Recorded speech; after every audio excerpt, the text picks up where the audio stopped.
လာပါရှင်ဒီနေ့ကကျွန်မfan လေးတယောက်မေးထားတဲ့ရွှေစင်းနှုံးတွက်ညီလေးတစ်ခုပါနော်ကျွန်မတွေ့ပြပေးမယ်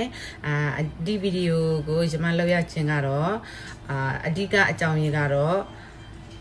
ရွှေဝယ်တဲ့ဆိုင်ရွှေဆိုင်မှာပေါ့နော်ဒါပေမဲ့သူတို့ရဲ့ဘောင်ချာကိုပြကြည့်ပြီးတော့ရွှေပေါက်ဈေးကိုသူတို့မသိဘူးပေါ့နော်ပေါက်ဈေးမသိဘူး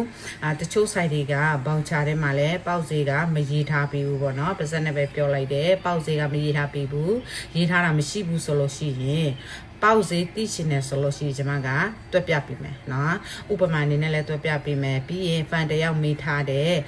သူရဲ့ကလေးပေါ့နော်ရွှေကလေးတစ်ခုဝယ်ထားတာပေါ့နော်အဲ့ဒါလေးကိုလေကျွန်မကပြောပြပေးမှာပေါ့နော်အဲ့ဒီအတွက်အဲ့ဒါကြောင့်မို့ဒီဗီဒီယိုကိုအဆုံးထိကြည့်လိုက်ရင်တော့ဘုသူတတစ်ခုရလိမ့်မယ်လို့ကျွန်မကတော့ယုံကြည်ပါတယ်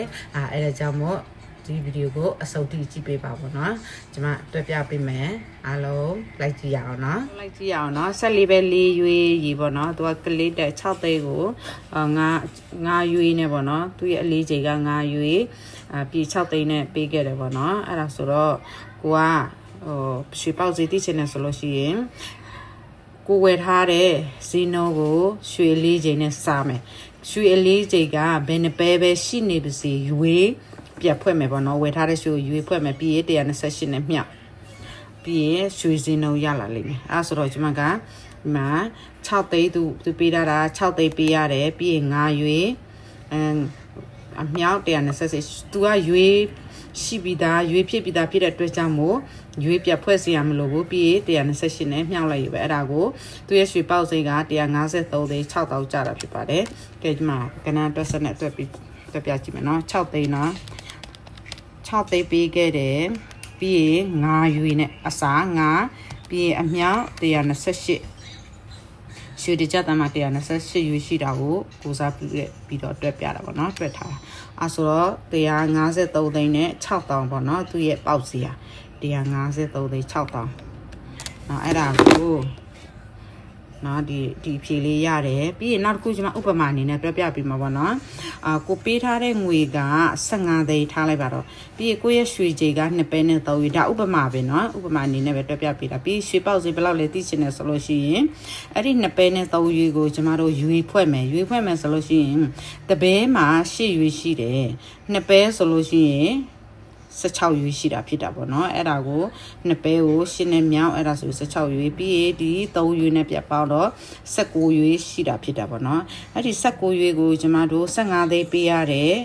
အဲ့ဒါဆိုလို့ရှိရင်ပေါက်စီကဘယ်လောက်ရှိလဲပေါ့အဲ့ဒါသိချင်တယ်ဆိုလို့ရှိရင်15သိန်းကို19နဲ့စားပြီးရင်128နဲ့မြောက်အဲ့ဒါဆိုလို့ရှိရင်100နဲ့တသိန်းနဲ့9263ကျပ်ကဲဘယ်လိုတွက်လဲဆိုတာကြည့်အောင်နော်15သိန်း15သိန်းကိုစား19ရွေးပေါ့နော်သူအလိုပေါင်း19ရွေးပြီးလို့ရှိရင်128နဲ့ပြန်မြောက်အဲ့ဒါဆိုလို့ရှိရင်သူ့ရဲ့အဖြေက100နဲ့တသိန်းနဲ့9263ပေါ့နော်အဲ့ဒါဒီ2ပဲနဲ့3ရွေးရဲ့အဖြေပေါ့နော်ကိုကပေးထားတာကိုပေးရတာက15သိန်းပေးရတယ်ရွှေကြေက2ပဲနဲ့3ရွေးအဲ့ဒါဆိုရွှေပေါက်စီဘယ်လောက်လဲကိုကသိချင်တယ်ဆိုလို့ရှိရင်ဒီနီးနဲ့တွက်ရမှာဖြစ်တယ်ပေါ့နော်တကယ်လို့ကိုဝယ်ထားတဲ့ဘောက်ချာထဲမှာကိုပေးရတဲ့ငွေလဲကိုသိတယ်လေဟုတ်ပြီးရွှေကြေလဲကိုသိတယ်ရော့တွဲလက်ခတွေပါတယ်လေကိုကသိတယ်ဆိုလို့ရှိရင်ဒီနီးနဲ့တွက်ပြအဲ့ဒီရော့တွဲလက်ခတွေကိုလဲကိုကမတွက်ပဲနဲ့တည်တံ့ထားတာလို့လည်းရတယ်เนาะတည်တံ့ထားတာပြီးတော့ဒီရွေးဒီလိုမျိုးပုံစံအတိုင်းပဲကိုတွက်လိုက်ပြီးရင်နောက်တစ်ခုရော့တွက်လက်ခကိုလည်းဒီအတိုင်းပဲတွက်ပြီးတော့နှစ်ခုကိုပြတ်ပေါက်လို့လည်းရတယ်ဒါအဲ့ဒါမှသူကပေါက်စီကိုတည်တံ့ကိုတည်ရမယ်เนาะရော့တွက်ကဘလောက်ဆိုတာတည်တံ့ရှိတယ်တကယ်လို့ကိုကရော့တွက်အပေါင်းရော့တွက်နဲ့ပြန်တစ်ခါလေးပေါက်တွက်တဲ့ခါကျရင်ကိုကပေါက်စီကတည်ရမှာမဟုတ်ဘူးเนาะအဲ့ဒါဆိုတော့ကျမတို့တွေဒီကိုပေးထားတဲ့ငွေနဲ့ရွှေအလေးချိန်ကိုတည်ပြီးဆိုရင်ရွှေပေါက်စီမတိရဘူးဆိုလို့ရှိရင်ဒီနီးနဲ့တွက်လို့ရတယ်เนาะလွယ်လေးပါပဲเนาะဒါမဲ့ကိုတိထားရမှာကကိုပေးထားတဲ့ငွေဒီမှာသူ့ရဲ့ပုံဒီနီးပါเนาะပေးထားတဲ့ဈေးနှုန်းကိုရွှေလေးချိန်နဲ့စားမယ်ပြီး128နဲ့မြောက်မယ်ဆိုလို့ရှိရင်ရွှေဈေးနှုန်းဘယ်လောက်လဲဆိုတာကိုသိရမှာဖြစ်တယ်ပေါ့เนาะ ကဲဒီဗီဒီယိုကတော့တော်တော်လေးကိုအကျိုးရှိမယ်လို့ကျွန်မကတော့ယူဆရတယ်ပေါ့နော်များသောအားဖြင့်ရွှေတွေဝယ်ပြီးတော့သူကဘာလို့လဲဆိုတော့ရွှေ